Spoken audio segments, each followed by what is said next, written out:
తమిళనాడులో జయలలిత అమ్మ క్యాంటీన్ అని చెప్పి పెట్టింది. ఆ తర్వాత తమిళనాడులో గవర్నమెంట్ మారిన తర్వాత, డిఎంకే గవర్నమెంట్ వచ్చిన తర్వాత, స్టాలిన్ ముఖ్యమంత్రి అయిన తర్వాత అమ్మ క్యాంటీన్ల మీద ఆయన రివ్యూ చేశారు.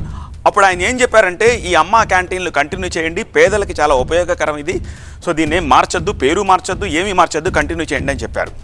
కానీ ఆంధ్రప్రదేశ్లో అలా జరగలేదు. అన్నా క్యాంటీన్లు పెట్టిన తర్వాత, వైసీపీ గవర్నమెంట్ వచ్చిన తర్వాత అన్నా క్యాంటీన్లకు ఫుల్ స్టాప్ పడింది. దాంతో ఈ అన్నా క్యాంటీన్లు ఉన్న క్యాంటీన్ ఏరియాలన్నీ అసాంఘిక కార్యక్రమాలకి పాడుపడిపోయి అట్లా తయారైనాయి. ఇప్పుడు మళ్ళీ తిరిగి ఆ 203 అన్నా క్యాంటీన్లను సర్వాంగ సుందరంగా తీర్చిదిద్దుతున్నారు.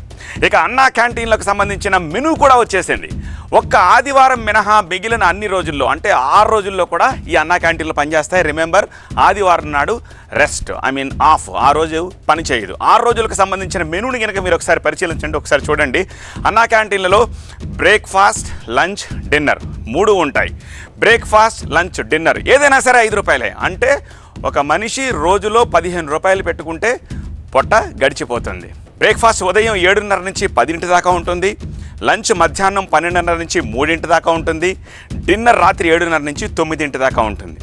ఆదివారం మాత్రం అన్నా క్యాంటీన్లకు సెలవు. బ్రేక్ఫాస్ట్లో ఇడ్లీ, పూరి, ఉప్మా, పొంగల్, వీటిలో ఏదైనా 2 రకాలు ఉంటాయి.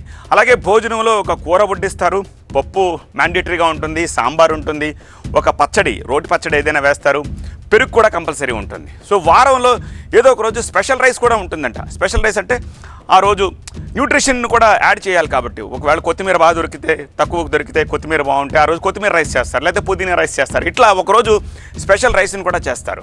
ఇక మధ్యాహ్న భోజనం విషయానికి వస్తే, రాత్రి భోజనంలోనూ మధ్యాహ్న భోజనంలో కూడా మెనూ ఇలాగే ఉండబోతోంది. కానీ కూర మాత్రం రోజుకో రకంగా ఉంటుంది, ఒకటే ఉంటుంది, మారుస్తూ ఉంటారు.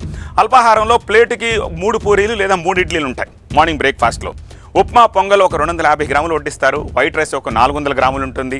చట్నీ లేదా పొడి ఒక 15 గ్రాములు వేస్తారు. సాంబార్ 150 గ్రాములు వేస్తారు. మిక్చర్ ఇస్తే ఒక 25 గ్రాములు ఉంటుంది. కూర ఒక 100 గ్రాములు, పప్పు లేదా సాంబార్ అయితే ఒక 120 గ్రామ్స్, పచ్చడి ఒక 15 గ్రాములు, పెరుగు ఒక 75 గ్రాములు. అంతా కూడా ప్రాపర్గా మెజర్ చేసి చక్కగా వడ్డిస్తారనమాట. సో బ్యూటిఫుల్గా ప్లాన్ చేశారు. చక్కగా రేపటి నుంచి మళ్ళీ తిరిగి ఉండబోతున్నాయి.